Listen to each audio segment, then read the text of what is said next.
bodies will disappear, we survive physical death.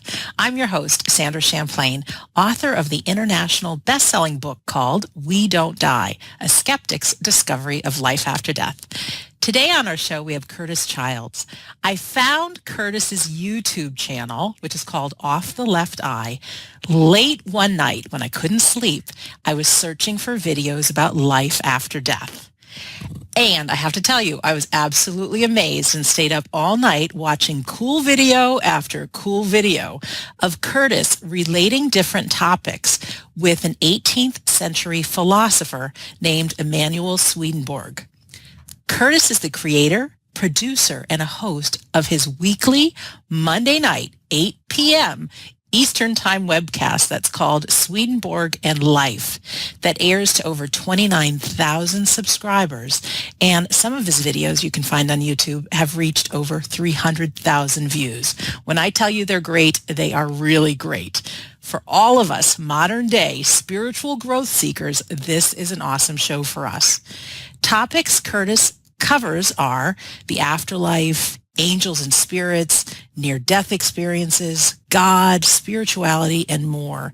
And he does a great job balancing these faith-based topics with evidence-based research from subject experts. And you can learn more about Curtis Childs on his YouTube channel, which is Off the Left Eye, or you can go to Swedenborg.com. And he's also episode 89 of WeDon'tDieRadio.com. So that might be the easiest way to take a look at this wonderful fellow we're talking to. So Curtis Childs, thank you for being our guest today on We Don't Die Radio. Thanks so much for having me.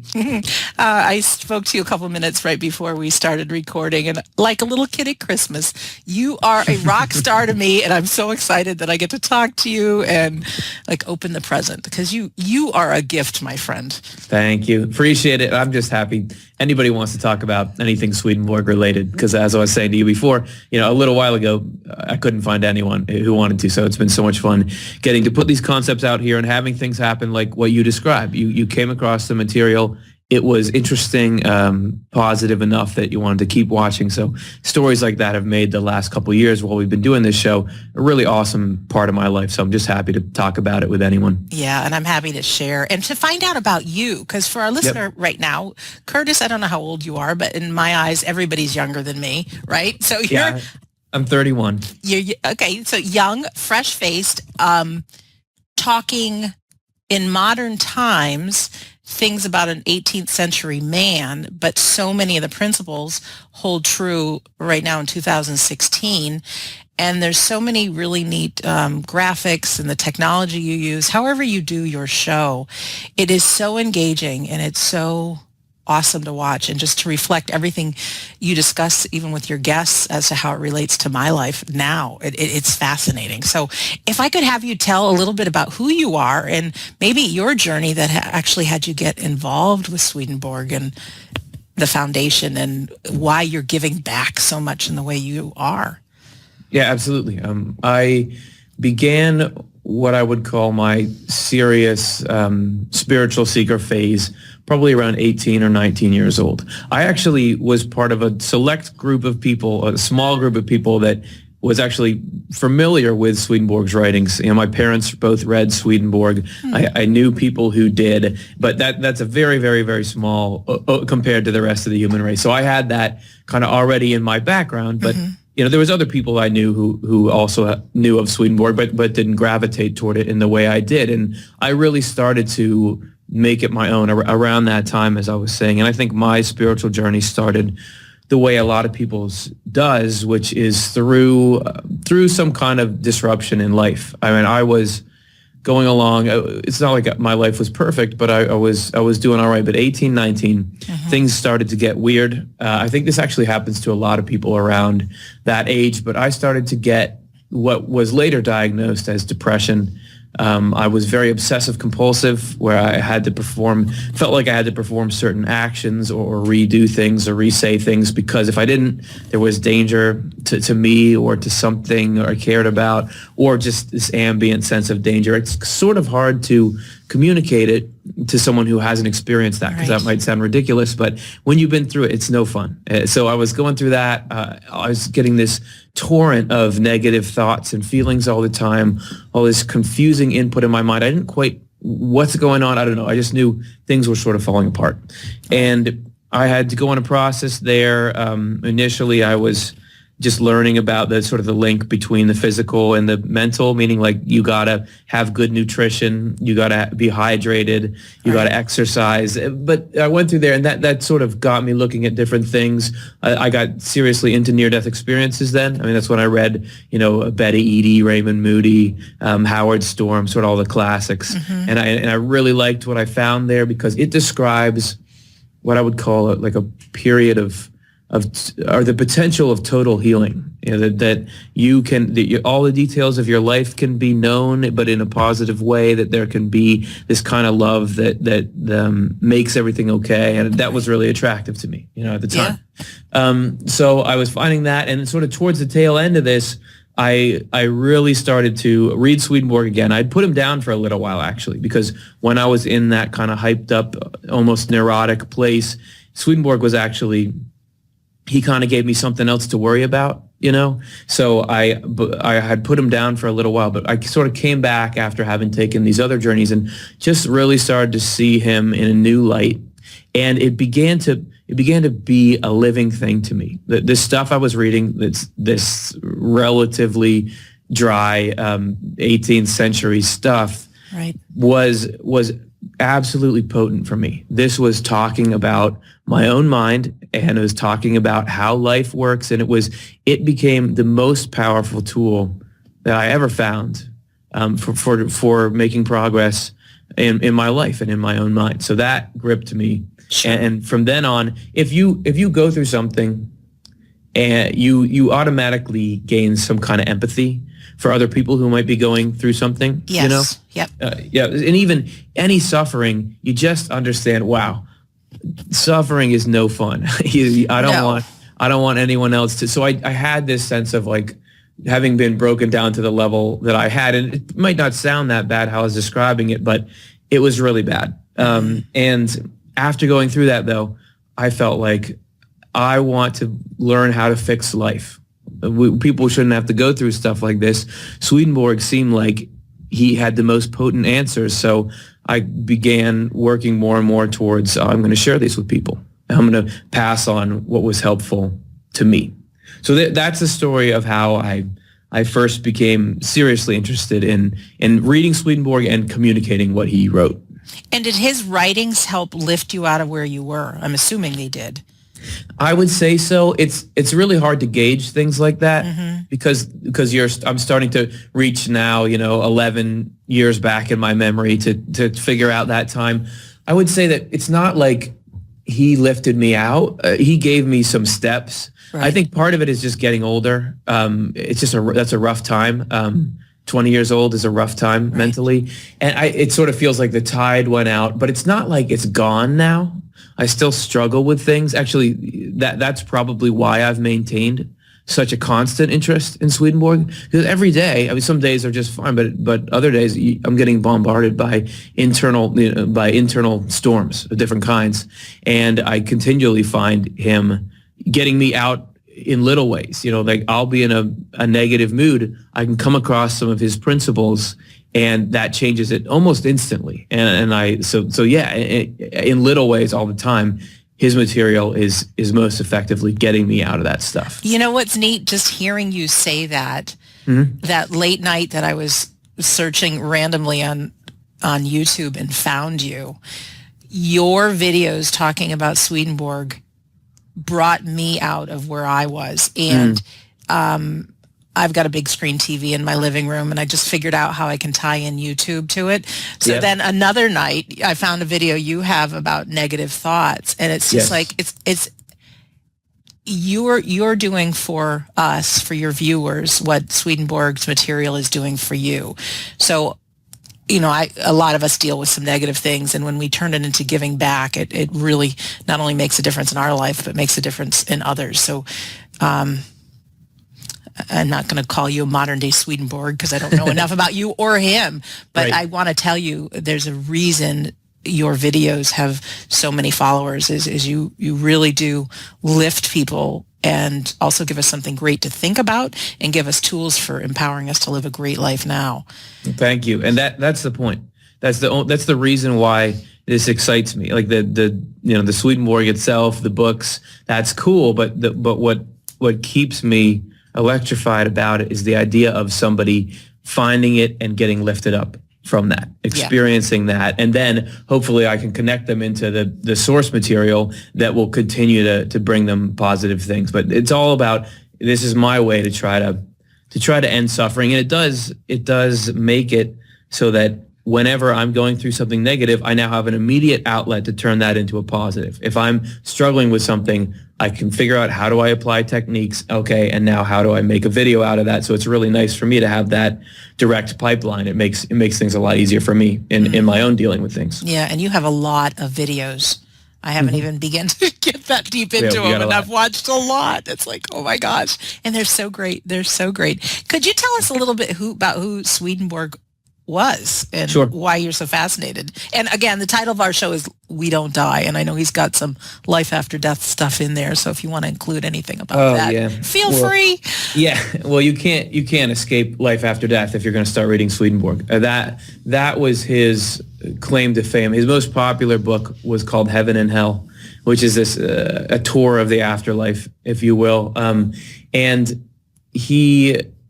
that was actually the book he wrote to try to get people interested in his other books, because he goes into all this complex background information about everything that people were not really willing to slog through, and everyone was asking him about, tell me about the afterlife. So he wrote that book to kind of get people interested. And I think that as far as who Swedenborg is, if he hadn't started writing these books about his experiences with life after death and everything else, we would all know who he is, because he was a scientific genius. He was at the head of many fields of science. He was kind of the leading man in Sweden, who was a world power at the time. He was figuring out how anatomy worked. He was figuring out how to make mining more effective. He wrote this thing called the Principia, which covered all the major topics of his day. He did metallurgy. He did like everything. He was a Renaissance man just slightly before the Renaissance, or just in the period around there. But he was on a path to be, I think, you'd learn about him in history. You learn about, he might not be as influential as Newton, but you'd have there, However, when he was in his mid-50s, he was looking for the seat of the soul. He was studying anatomy, and he was trying to, back then, it was widely believed that there is a soul. Now it sort of is, but there's kind of this schism between science and spirituality. But he was thinking, well, I should be able to find a soul if I look in anatomy, if I study the brain enough. But he wasn't finding it, and his quest was sort of pulling him there, and he was kind of coming to a dead end. Where can I find this thing? And his dreams at that point began to get more vivid. And he actually catalogs this in what could be one of the first instances of dream analysis ever recorded. He has this thing that's published now as Journal of Dreams by Swedenborg, where he not only wrote down his dreams, but sort of psychoanalyzed them. And this was before there was such a thing. This was before Freud or anything like that. But he would write his dream and then write what he thought it meant. And as those progressed, they became more and more vivid and lucid, and eventually spilled over into this waking spiritual out-of-body experiences, which we would now call near-death experiences or out-of-body experiences or spiritually transformative experiences. It became something more than a dream, and you can actually see him make that progression. So he had this complete change in the direction of his life. His spiritual experiences became the primary thing he wrote about, all the way up until his death. He did sprinkle in a few more scientific things here and there, but it was the main thrust of everything was about, he had this mission that he felt like he had been given to write this stuff down, give people this information, and he felt, and looking back retrospectively, he said that his entire scientific career had just been preparing him for this, so that he could go into the afterlife, the nature of God, the nature of the soul, with the mind of a scientist, so he could meticulously document it. And what he had was, he was able to basically have near-death experiences at will for 30 years continuously. Oh my gosh. Yeah, that he was lucidly in contact with the spiritual world. It didn't matter, even if he was getting his coffee and writing in the morning, he would hear what spirits around him were saying. He could travel in the spirit to see all the different realms of the afterlife. He could meditate on things, and that would so he was constantly plugged into that. He could be at a party with people in this earth, but at the same time be aware of what the spirits around him thought of that party. So he was plugged into that degree, and that's one of the things that makes him remarkable is he was so connected and so lucid. He could say, I want to go see this thing, and he could go see it. And he had it continuously for 3 decades or more. And he wrote 27 volumes about it. So this could be the most documentation about spiritual experiences that any one person has ever had. And not only that, it's sort of like imagine you visited the United States from a foreign country, and you just went there, and you showed yourself around. That's one level of experiencing. But imagine instead if you were some special envoy, and the U.S. government, all the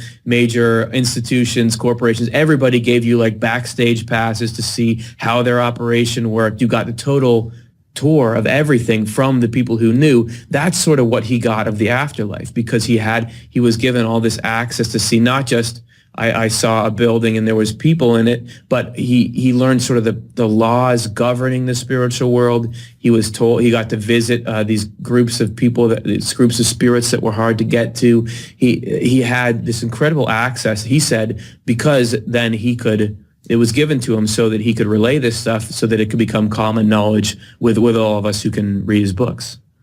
That is so cool. Yeah, I know, it is. Because he lived in the 1700s, right?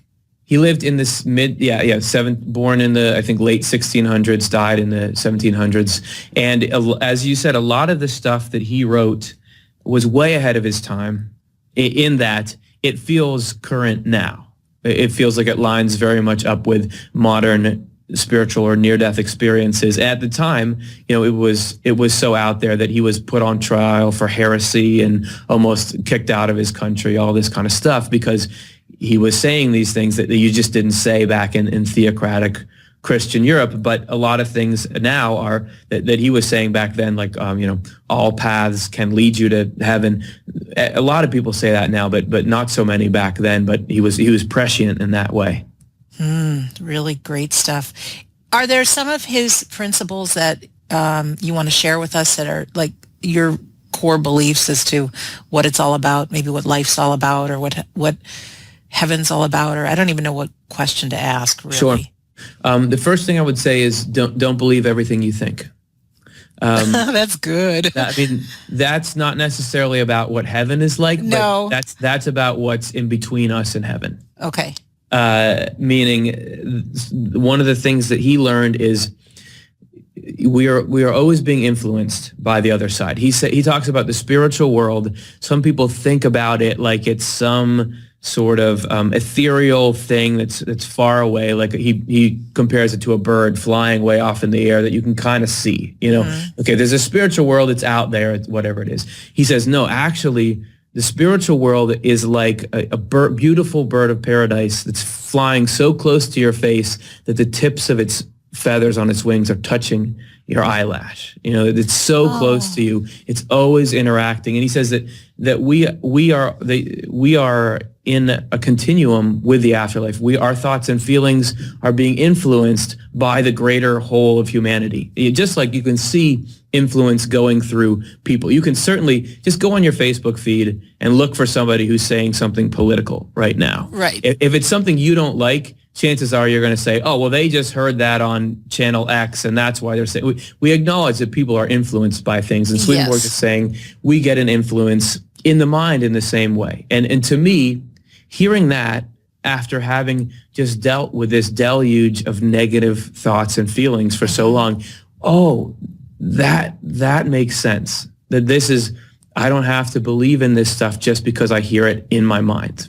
That sort of critical thinking about it. To me, that's been the concept that I've most been able to use. And that's just giving you a very simplified version of it.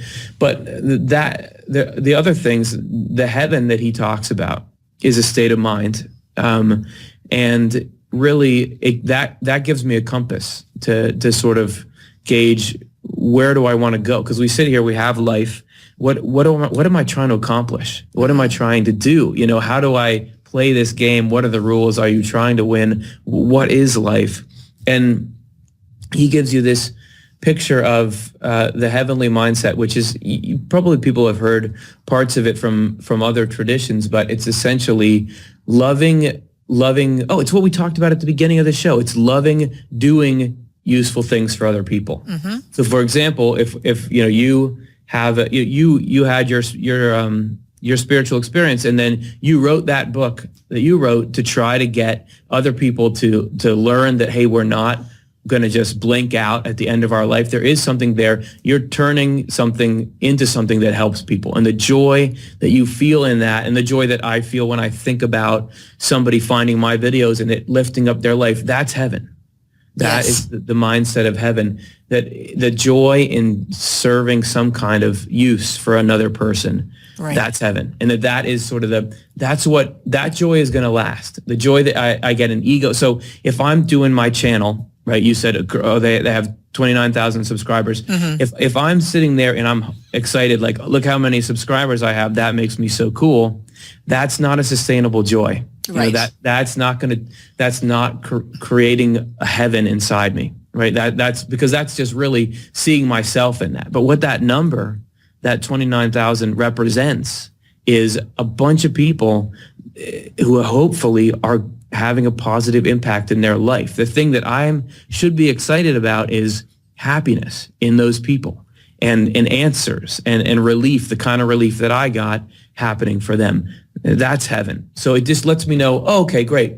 That's what I can cultivate. That's what I can work toward. Not that I should never feel good about myself for doing a good job on things, but don't have that be your primary goal in life. The primary goal is help the human race. Yes, and no matter what way any one of us finds to do that, it is one of the most rewarding feelings. I think Zig Ziglar has a quote that says, the way to, I don't even know what it is. I can't even think of what it is, but paraphrase it, yeah. You know what I'm talking about? You make a difference for enough other people, help them have their dreams come true, and you'll have your dreams come true. Yeah. So it's something like that. Yep. I did a terrible job at it. No, but that was just how it needed to be. Oh, you're wonderful. So, and if you think about it, think about that though as a compass, because if I'm just sitting here and I don't know that's the best Curtis that Curtis can be, mm-hmm. is serving people in the way that I can. If I didn't know that, you can easily get buffeted around inside your mind and inside your feelings. Oh, do I need to be more successful here? Do I need to be expressing myself more here? Is there something it creates this nervousness about what do I need to do to validate myself? But if you just know the point is serve others in that way, to me, it's relaxing. Okay, that's the direction. Not that it lays out every step of that, but it gives me a path. And so that's just one concept. There are so many others in Swedenborg. His picture of God is just beautiful. And it's large and complex, but very simple.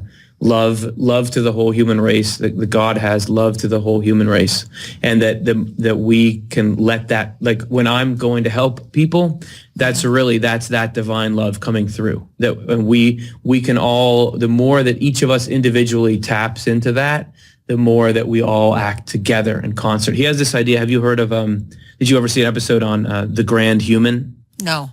So this is a concept that he has. He talked about in the afterlife, that the state the place he calls heaven, which heaven is just made up of people who are more and more having this state of mind of love to the human race. He says that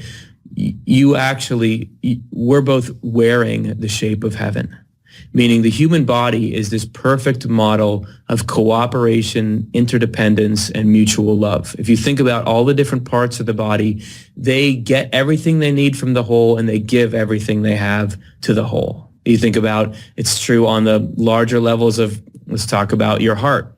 It is pumping blood out to the whole body, but also it's receiving protection from the rib cage. It is receiving oxygen from the lungs. The immune system is protecting it. It is being loved, and it is loving. And you see this even down to the cellular level. You have individual cells that are working to make proteins. They are dependent on the red blood cells bringing them oxygen. He says that the human body is actually the perfect image of the way that the entire human race can work together. And like you were saying, you find out in whatever way you can help.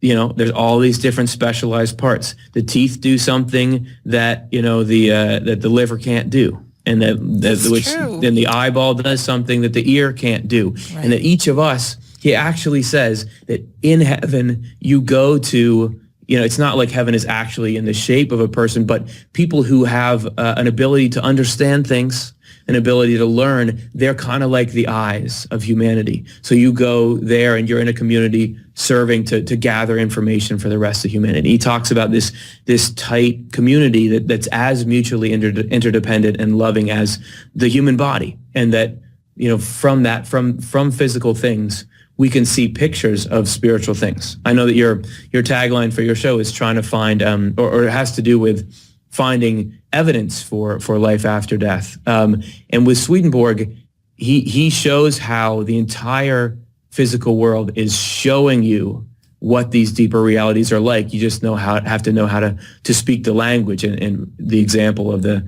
human body is just one out of many, many, many examples. Yeah, many people have said things, talk about heaven on earth. And when right in the beginning, when you talked about not listening to your own thoughts, I thought of a really good example. I tell people in my book, a lot of times we are very negative towards ourselves. Even getting on this show, okay, I've seen your show, and it's like, oh my God, he's a rock star. Yeah. This guy's going to be talking to me. Who am I? I'm a nobody. Da, da, da, da, da.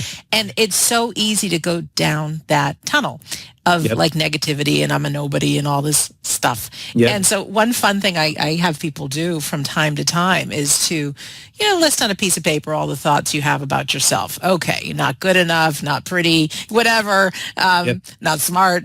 And then if you were to ask maybe the 5 people closest to you how they would describe you, and or just ask them, and you're going to get these things like, oh, you're so generous, you're so funny, you're so smart. And the joke is what they say about you is the truth, not what we say about ourselves. Exactly. It's really who people see us as. So I think that's brilliant. And isn't that an interesting phenomenon that we're all mean to ourselves? Yeah. And that, like, wait a second, that doesn't make any sense. And I did a video that was called Head Bullies, which is a speech that I gave once. And because if you took that list you were talking about, if you had a person who was saying those things to you, that would be a restraining order. I mean, that is not okay. That would be a restraining order. We do not allow that. That's funny, but if I was saying that to somebody, they should be exiting me from their life as fast as possible. Yeah. However, when we say it to ourselves, we just think, oh, that's true. It must be true because I'm saying it. But no, it's not. That treat those voices in the same way that you'd really treat a bully, which means if somebody's bullying you, you don't want to say, I'm going to listen, I'm going to take your advice to heart on everything you say, because all they're trying to do is get at you. It's for the same reason that bullies bully. It's for power, and it doesn't have your own interest in mind. So in that same way, I take everything all that negative stuff I get, I try to just say, like, well, I know that's, like, you're not a trustworthy source, my own mind, on that kind of stuff, that you got to have these balances, like you're talking about, get other people to talk to you. That's a great technique. Yeah, and that untrustworthy source, we also buy into that, life after death can't be real, or this is all there is. And meanwhile, if we can stop and we can look at like internet technology or our cell phones that are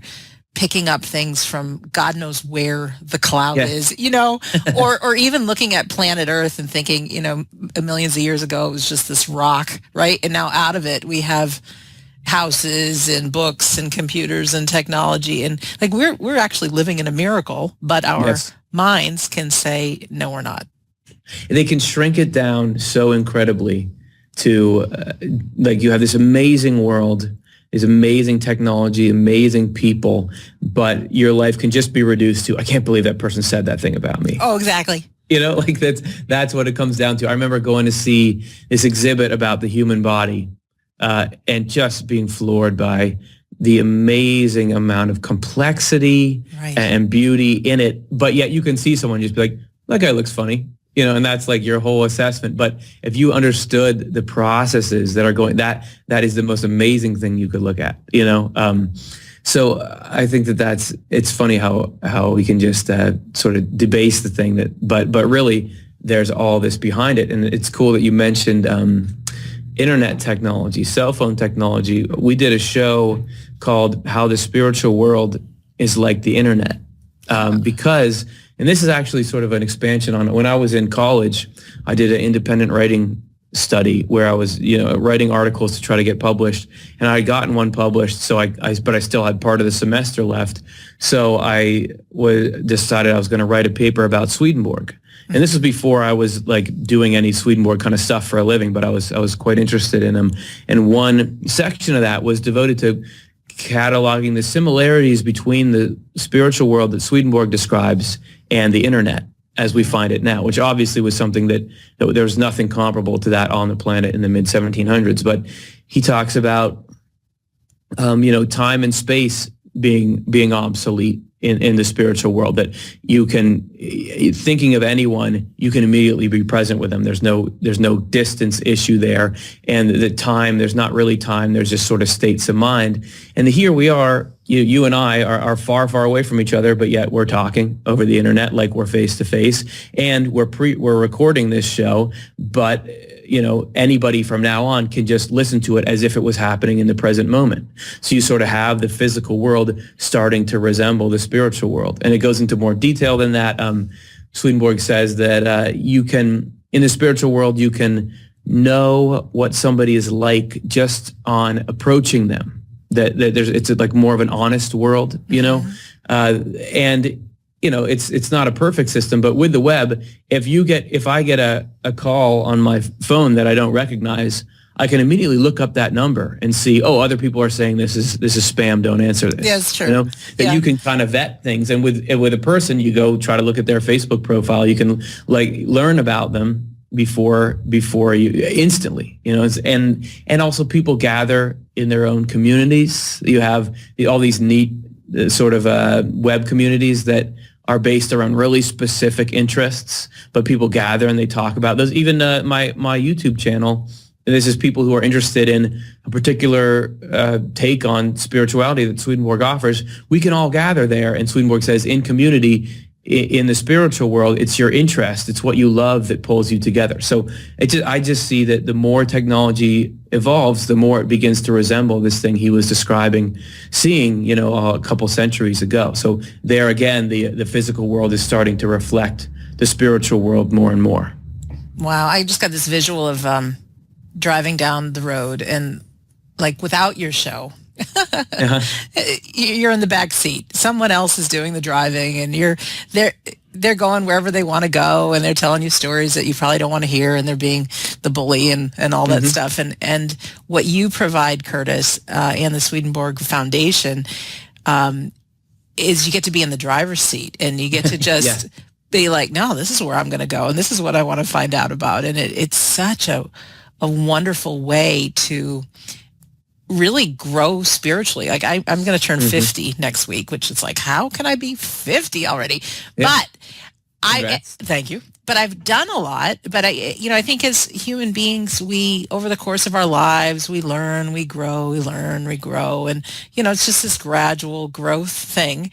But getting into the driver's seat, watching and learning and what you provide for people, I think you can really have like a rapid growth spurt into just another quality of life that was previously unimaginable. So yes, well, it's cool to hear you say that, because that's what I'm hoping it can provide, and that's what Swedenborg has provided for me for sure. And that not only does it put you in the driver's seat, but tells me what roads are good to drive on, where the destination is, because if I don't have a clear sense of where to go, it's hard for me to get in there and drive. But that's a very good metaphor, that it does make me feel like, rather than just being driven everywhere by the thoughts in the mind, I can instead say, well, I know what's actually going on. So if you're saying something counter to that, I know I don't have to listen to you, which that has been such a phenomenal tool for me. In growth and in life. Mm-hmm. And one of the biggest things I hear from people, even some older people, is all the regrets they've had and the opportunities that they didn't take, and to not have that. I mean, wouldn't it be great, those final moments when we're in this life, to just like look back and go like, wow, I really played full out in that, always some things we could have done a little differently, but just that I really, really went for it, Can I ask you, Curtis, Swedenborg, Sure. Talking about maybe our deceased loved ones, is there any talk about seeing them again, or do we have angels? Do we have guides? Does he speak of any of that sort of thing? Yes, he absolutely does. He gives descriptions, not as vivid. I mean, in modern near-death experiences, you'll get more vivid descriptions of reuniting with relatives. Mm-hmm. But I think that he just had so much he was covering. He does say, in the spiritual world, seeing families reunited, seeing siblings, spouses, parents and children, people being overjoyed, meeting each other again. That he would even have people that he knew while they were alive, then they would die, and he would get to converse with them in spirit after that. So that's good enough for me. Yeah. Yeah.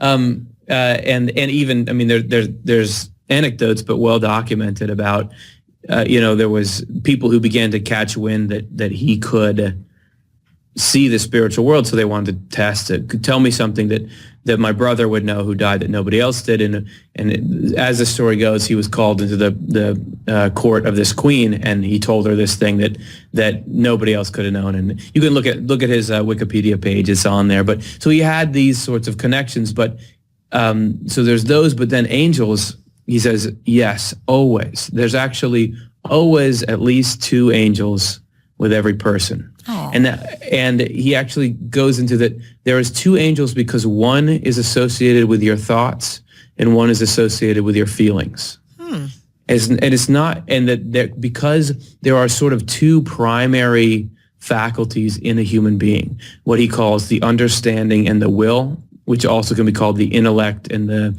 volition, or volition and discernment, which I think almost breaks down neatly into thoughts and feelings. It's sort of like your purpose and how you get there. And he says that you have an angel with each part of you, and that through this angel is sort of your connection to heaven. So you can actually be in, as he describes it, it's complex, because there's those 2 that are almost like, they're like permanently with you and sort of allow you to live because they're a channel for this life into you. Right. But then there's also, like, he says that our spirits, he talks about communities in the afterlife, but he says our spirits are actually in communities right now in the afterlife. We have a spirit right now. We're in a community, and actually our community throughout the course of our life changes based on what we love, based on what we're turning our attention towards and focusing on.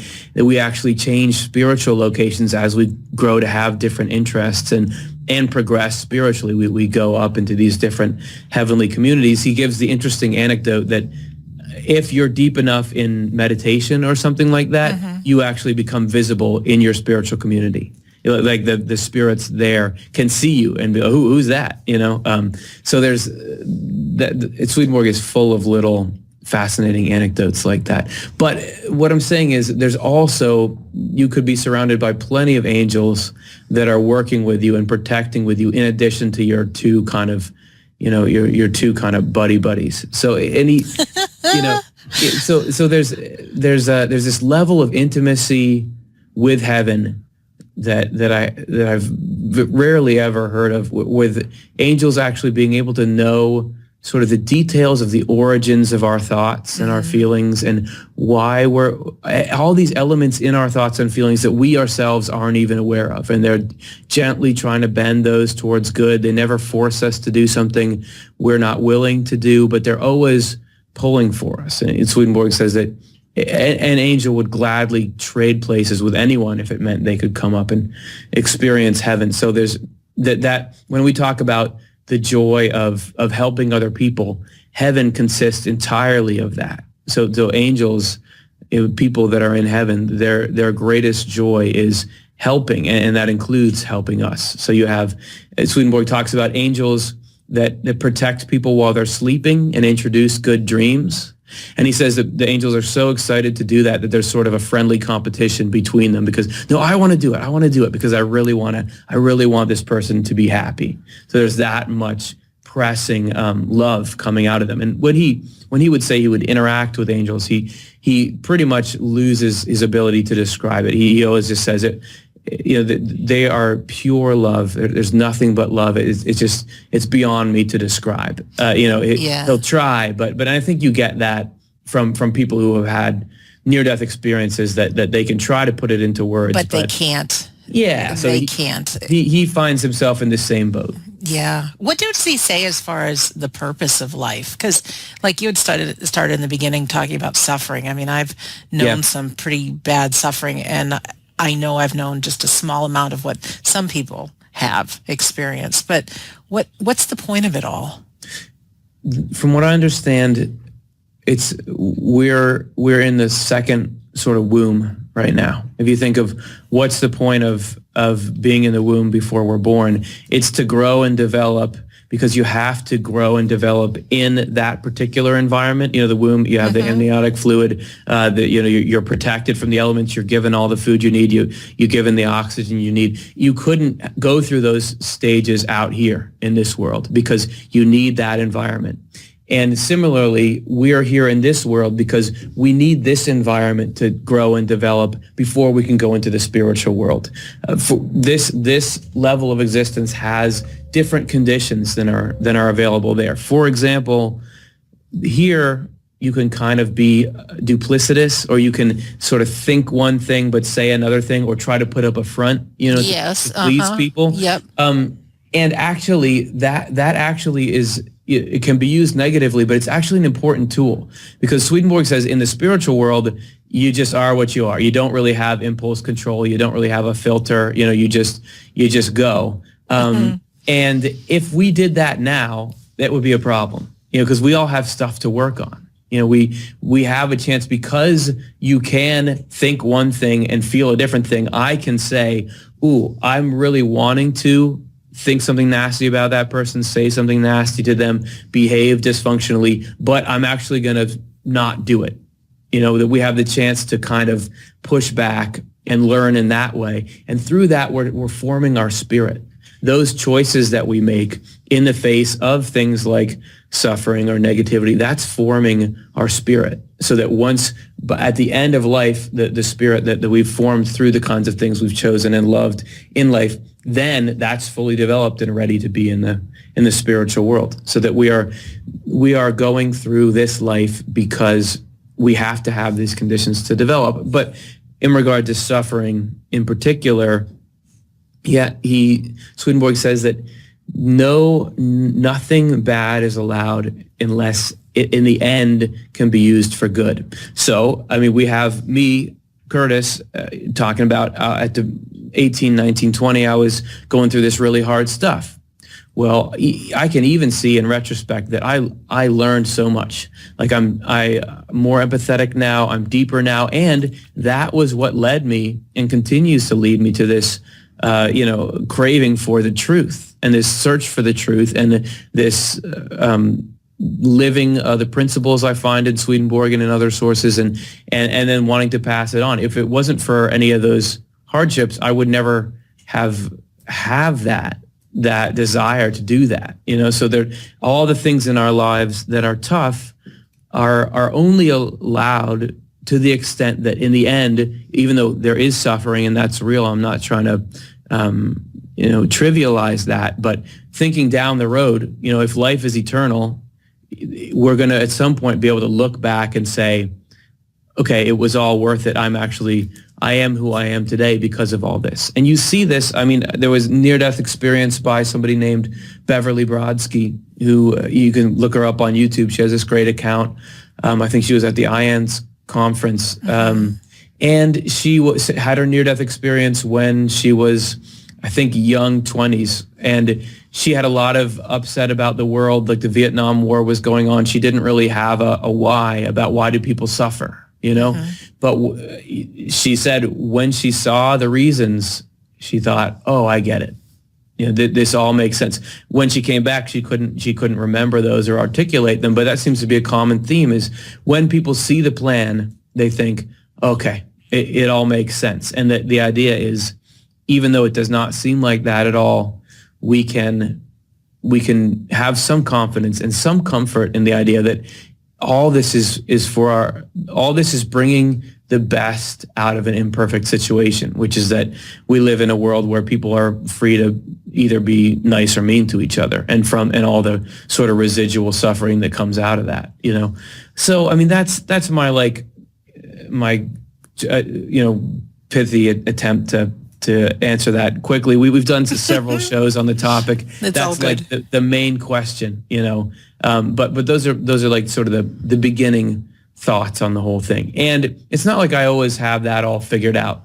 You know, if I'm in my house trying to get something ready and I like knock over a glass full of water or something, it's very hard for me in that moment to feel like everything has a purpose. You know, right. Why that? Come on. Like, okay, I get it. You can learn, but why that? So I'm still learning, but I do believe that, you know, in my better states that I can see it with some things in my own life, things that at the time I really didn't like, but now I think, wow, I'm really lucky for the position I'm in now because of those things. Yeah, my dad died almost 6 years ago, and that was the thing for me, the most suffering and really tough time.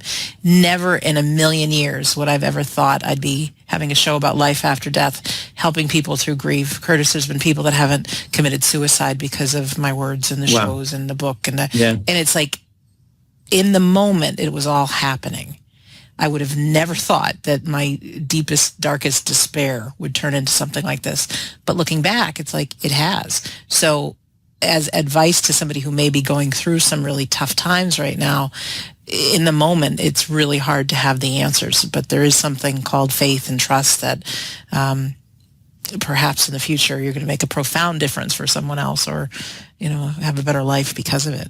Yeah, and I don't think we can ever be trying to take away people's pain entirely. But as you said, there is an element of comfort. I don't think we can eradicate suffering, but there can be less based on these principles like you're talking about. Yeah, the human body is not an easy thing to live in. I mean, there's all kinds of chemical makeup, and depression is real, and even just seeing some of the things what's going on in our world, and some of the tough things people are doing to one another. And, you know, it's a scary place, our mind, and what we believe is the truth and what we believe is good, and maybe hurting other people. And yeah, planet Earth is not always the happiest place to be. No. But if we do believe in a much bigger picture, it can get you through even the darkest times. Curtis, what are your favorite things? Do you have any favorite episodes?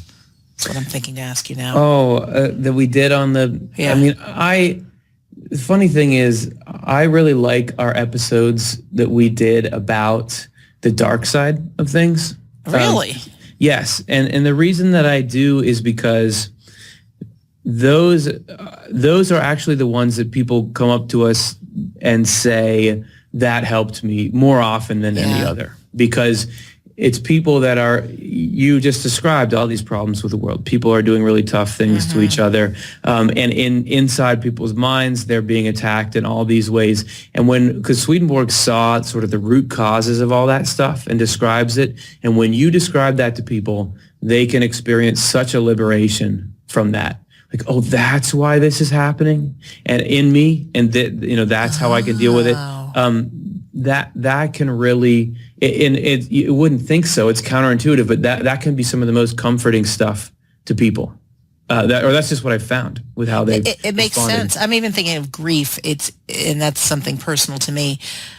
Anybody who said, "Oh, just get over it," right? Dad died. Just, it just should only be a few weeks and you'll be fine, right? No. Versus someone who's actually lived through it, or depression in your case. I mean, it sure does help to hear somebody who's been through it, and then, so that the dark side episodes make sense to me. Yeah, and there's a tendency that I want to point out that sometimes people think just because we have spiritual ideas or beliefs, we don't need to go through the process, the grief, things like that. Like, don't you believe in life after death? That's not how it works. I mean, death is a really, really hard thing, and you need to give yourself space. When I was young, when I was like 6, my sister died, and she was just like a year and a half older than me. Wow. And I don't, even now, you live with the residual effects of that. And it's not like just now I've got all this Swedenborg in my brain, so that doesn't affect me anymore. We are biological machines in these. We are emotional creatures. You can't just unthink how you're wired and just think your way out of all wounds. But there's certain amounts of, like if you actually get a deep wound, you can't just command it to heal, but you can take care of it. You can clean it. You can provide comforting medicine, and that's more the role that I see this stuff playing, rather than saying, so now you don't need to grieve for your dad. No, the true wisdom there is realizing that you need to grieve as much as you need and in the way that you need, and your grief isn't necessarily going to look like anyone else's. The kinds of things that people learn only really by studying and going through it themselves. Mm-hmm. That's the best kind of learning there is.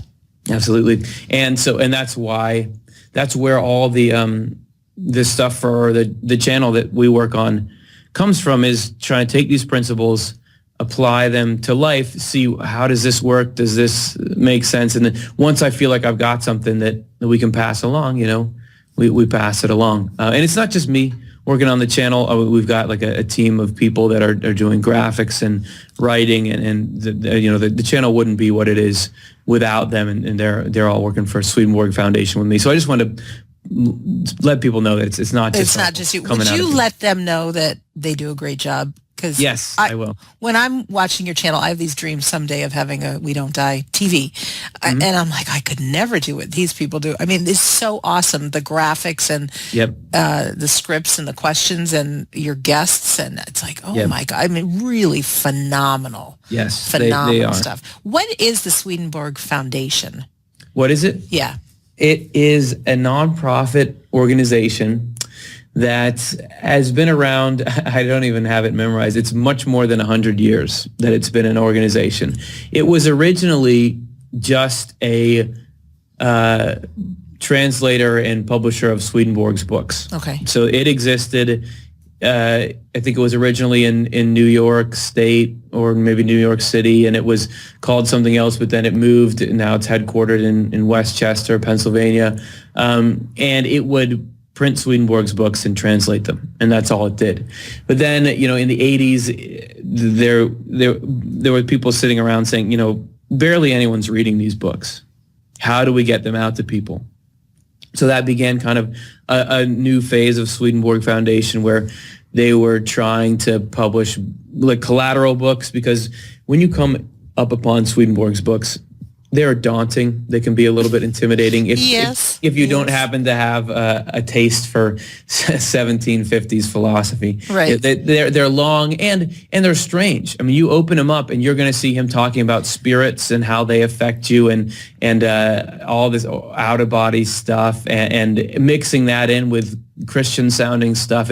It's just like a lot of people, I would imagine, just opening it up and shutting it. It was just like that. So it actually takes giving us some time to really find, there is gold in here, So Swedenborg Foundation thought, hey, that's a problem. So we're going to try to publish these simpler kind of books to get people into it. They dabbled in some other things. They did a little video back in the day. And then it was just a few years ago, 3 years ago, I think, that I started working with Swedenborg Foundation. And this is part of sort of this new online push that we're doing now, and we have a couple of social media networks. We have our videos, we have our website, and the mission statement though is just to foster an affirmative, increasingly broad conversation around the ideas of Swedenborg. And it's the heart of it is people who have found Swedenborg, love it, and think it could do some good, and are just trying to get anybody to listen and stop and wait, give this a second chance, that there might be something that will change your life in here. It's interesting because when I first started my life after death research, long before my book, long before my dad died, I had downloaded some books. And when I had seen your videos, I'm like, Swedenborg, gosh, that sounds familiar. Mm-hmm. So I had downloaded all these free books on my Kindle. And even knowing that I was going to interview you today, I decided to open one random one. And it was, to me, so heavy and so I think I'd rather just watch his videos. It's kind of right. What I did. Not that I won't give him a second chance. That keeps us in business. If he was easier to read, you might not need the videos in the first place. No, but they're really great. Just great. Thank you. What else haven't I asked you that I really should? Or that you might want to share? How about that?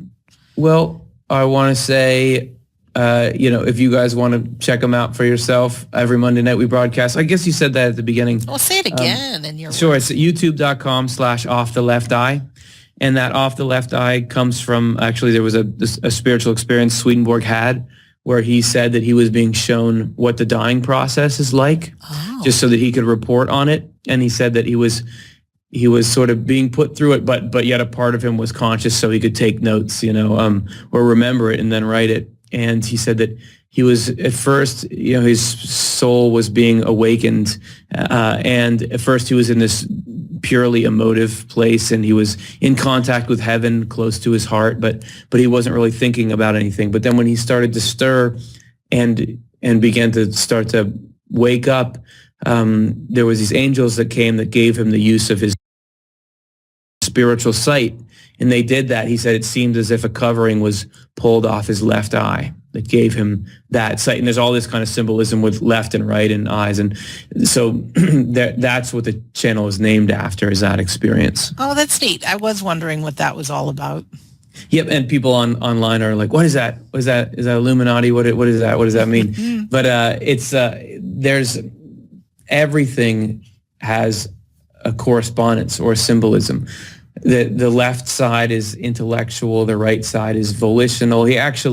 Swedenborg actually anticipated the modern sort of science of the hemispheres of the brain through his spiritual discoveries. But the coolest thing about Swedenborg is that our show is called Swedenborg in Life, because you can look at any facet of life and understand it, in my opinion, better through Swedenborg's concepts. It's not just relegated to, we're just going to talk about what happens after we die, or we're just going to talk about theology or something. The way you look at everything, the way you look at people, the way you look at other life forms, the way you look at relationships, the way you look at events, it can all be upgraded by the way he describes it. And I still feel like I'm just beginning learning what he's really talking about. I get concepts. Suddenly I'll understand something like I didn't before, because I can read part of Swedenborg and come back and say, wait a second, I never read this before because I didn't get it. I was once giving a lecture about Swedenborg's view of the afterlife. So I was just going back over Heaven and Hell, which I had read before. And I was just feeling like, man, I don't feel like I've ever read any of this, because this is all striking me as new. Because with Swedenborg, I think you have a tendency sometimes to, I'm just going to jump over that because it seems complex, or I don't get what he's saying there. But every once in a while it clicks and ooh, that's alive. I get what he's talking. That's cool. And that actually, I can use that today to change kind of my thought practice. Wow. Curtis, you are a huge gift. You and your team. And your angels that are surrounding you. Well, good. I'm glad you still think so, even at the end of the interview. Oh, it just has me want to watch more. And for our listener right now, bragging about Curtis, but he is the real deal. When I say these episodes are phenomenal. And just a quick link for our listeners right now. If you go to WeDon'tDieRadio.com, click on episode 89. That's Curtis Childs. I have links to his YouTube page, Off the Left Eye, to Swedenborg.com, the foundation, and more. I mean, really just great. And Curtis, just from being a human being who's on a journey right now myself, the ups and downs, and life can suck sometimes and can be great other times. I want to just really thank you for taking the negativity, the depression, your past, and whatever still keeps coming up in your negative mind, and turning it into good, and turning it into something that has made a difference in my life and will continue to, and then even in so many lives, people that you may never even meet. There's something, a picture I want to leave you with right now, Curtis, Sure. and our listener. Many people that I have interviewed talk about this near-death experience, and one of the neatest things that they say, many of them say, is we have this life review when it's all over, and you go through your life and you see your impact on other people from other people's perspective. Well, many, Curtis, have said that after you see kind of the negative things, and nobody's judging you, you're just looking at your own life, but you get to see the impact of the positive difference you've made in people's life, and then the ripple effect. So just the image for you, Curtis, is that someday, when you have your flash of your life, that you get to see just the millions of souls that have their lives have been transformed, and the difference they got to make in their lives, all because of you taking the time, you and your team, to make this possible for us. So I want to thank you. Thanks so much. That's very sweet of you, and we're going to keep doing it. I mean, we're not slowing down anytime soon, so hopefully those ripples will go bigger and bigger. Yeah, and you're only 31, so we'll be growing old together, and I'll be following you all the way. It sounds good. In closing, I'm going to thank our guest, Curtis Childs, who's been our guest today. I want to thank you, our listener, for being here. If these episodes have made a difference for you, I ask, share them, whether you found us on iTunes or YouTube or on our site, WeDon'tDieRadio.com. Press the share button, share with people, or, I'd love to hear from you. Sandra at WeDon'tDie.com is my email. So in closing, my name is Sandra Champlain. I've been your host on We Don't Die Radio. I do believe with all my heart that life is an education for the soul, and that your life here on earth is important.